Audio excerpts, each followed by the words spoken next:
He came within a hair of the 2016 Democratic nomination. Whoa! This time, Senator Bernie Sanders says he's going all the way. What's going to be different this time? We're going to win. With the party moving left, the independent, Democratic socialist from Vermont reminds voters he's the original. 3 years ago, during our 2016 campaign, we were told that our ideas were radical and they were extreme. And in the shadow of this once iconic steel plant, Senator Bernie Sanders talks the economy, jobs, and his vision for the future of America.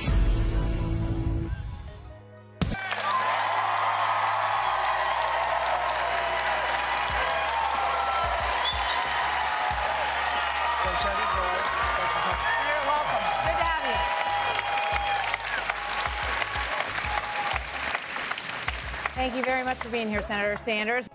Hello, Internet. This is Jackie Fox, and we're here today to talk about whether or not Bernie Sanders is electable. Now, I'm going to be showing you a number of clips from Bernie Sanders' Fox News town hall, of which he has done 2 at this point, and I will be using a little bit from the first, but we're going to focus on the second one because it was amazing. I really encourage anyone to watch it. First of all, somehow it was less biased than the liberal media has been against Bernie Sanders in the Democratic debates. But also, there's no training wheels. This is not a debate that Biden could win. You're full of shit. Now go to shush. But we've already talked about how Biden is going to fail in the debates, and I look forward to seeing him fall flat on his face this Sunday. But as we stand now, after the second Super Tuesday Part 2, Biden has a less narrow lead, but it's still the beginning of the contest. There's still a lot of votes to be given, and there's still a lot of room for things to turn around. So let's let Bernie Sanders talk for himself about why he is electable and why he is the candidate that can get things done. You don't mind if I stand here? Not at all. Let's turn to an audience question. Allison? Allison? Yeah, go ahead. Hi, Senator Sanders. So to some people, you're seen as too liberal. It seems like you have the right ideas, but to most moderate Democrats, it seems like Joe Biden could get more accomplished in office. So how will you ensure that you can accomplish all of your goals in office and leave the country in a better place after 4 years? Thanks, Allison. I reject the idea. I really do. That's one of the things that bothers me. You know, I hear it every day. I hear it on the media. I hear it from my opponents.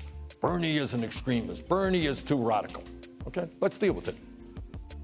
Is raising a starvation minimum wage of $7.25 an hour, which has not been raised in 10 years, to $15 an hour, a living wage, a radical idea? No. Is making public colleges and universities tuition free so that all of our people have the opportunity to get a higher education in a competitive global economy, is that a radical idea? No. Is doing what every other major country on earth does, guaranteeing health care to all as a right. I live 50 miles away from the Canadian border. This is not a communist society up there in Montreal. They guarantee health care to all. They spend 50% of what we spend. Is passing a Medicare for all single-payer system a radical idea? No! And last point, Donald Trump, I know he's on the network a whole lot. Donald, you're probably watching. How are you? Hey, President Trump, my wife and I just released 10 years. Please do the same. Let the American people know how much money I'm making. All right. Wanted to say hello to the president.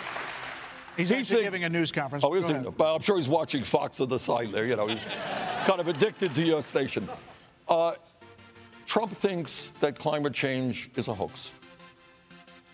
And that's because he doesn't understand or respect science.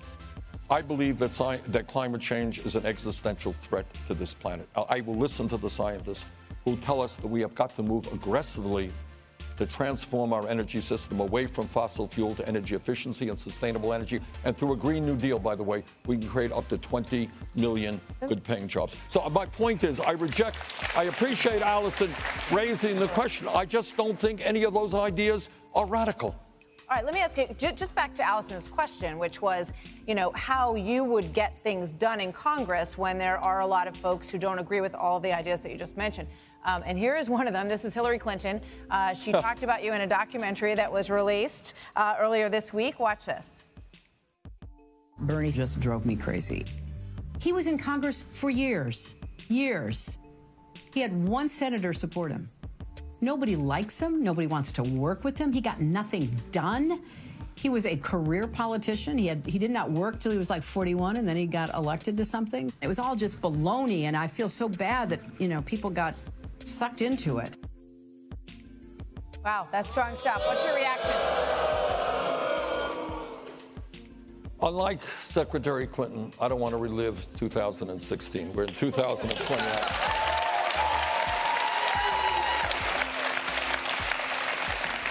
But what I would say, on a good day, my wife likes me. But also, if you guys look at some of the polling that they do for United States senators, you know, they do polls, how popular you are. In most cases, I turn out to be the most popular United States senator in the whole country. One or two people must like me. I should tell you, I know that there's another mythology going out around me that everybody hates me. We heard that from Secretary Clinton, that I can't work with anybody. Check the record, and you'll find that in the 1990s, when I was in the House, I passed more roll call amendments on the floor of the House, bipartisan, than any other member of the House, year after year after year. So in other words, when we see people who have common interests, I don't care what party they're in. For example, there were and have been and are today a number of Republicans who are outraged that we are spending 10 times more for prescription drugs, same prescription drugs, than people in other countries. That we're getting ripped off day and night by the collusion and price fixing in the pharmaceutical industry. There are Republicans who want to address that. I will work with them on that issue. There are Republicans who know that our infrastructure, roads, bridges, water systems, are collapsing. I will certainly work with them on that. I worked with Mike Lee, you know, Mike Lee of Utah.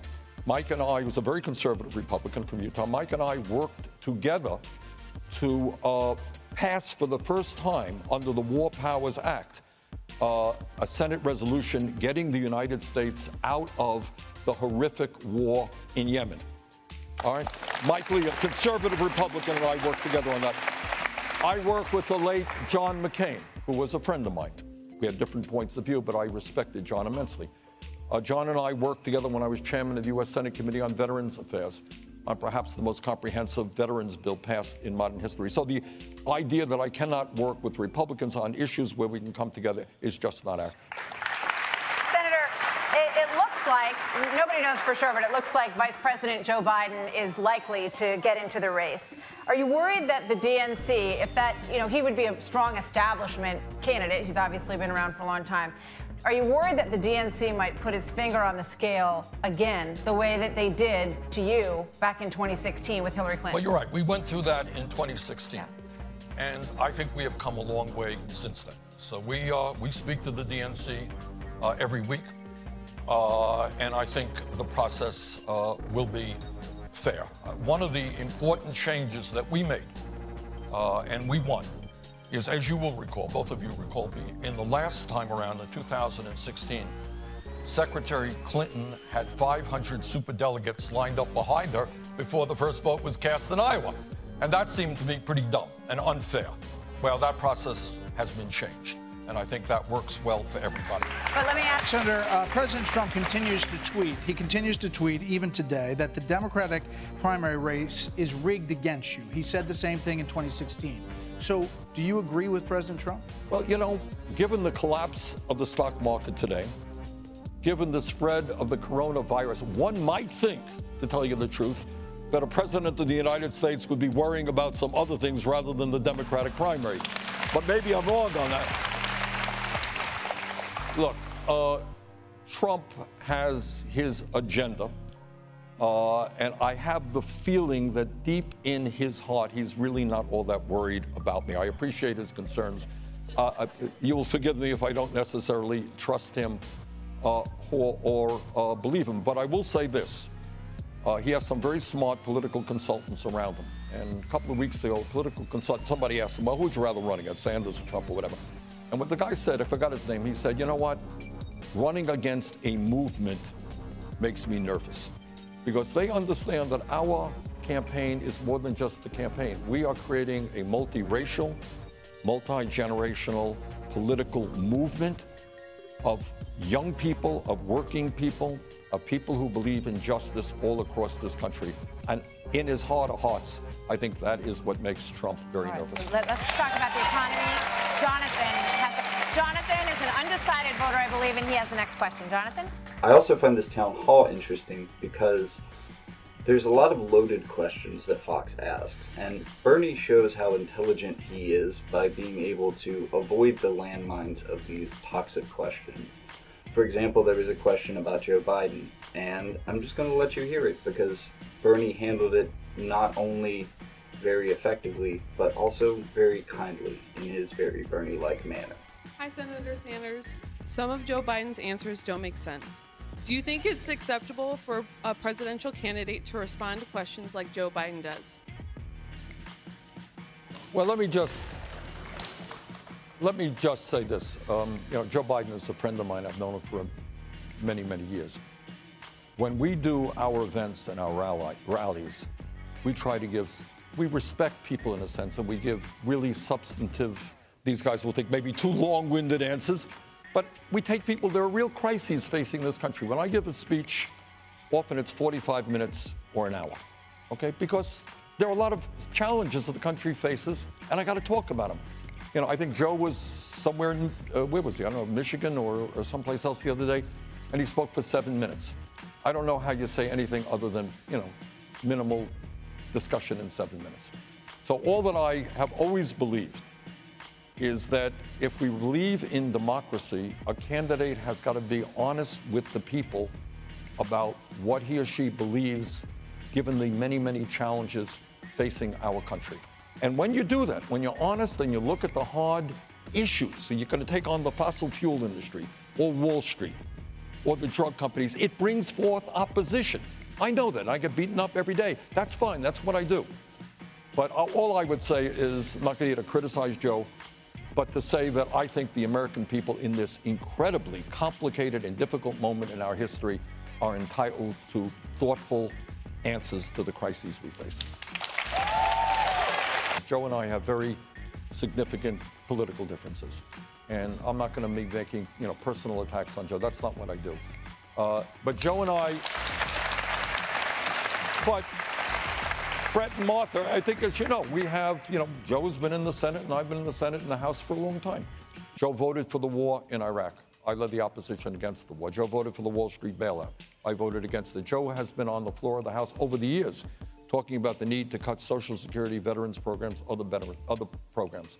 I have led the opposition to those cuts. Joe's views on women's issues. Joe has supported the Hyde Amendment, which would deny low-income women to use Medicaid funds for their own reproductive needs. I strongly disagree with that approach.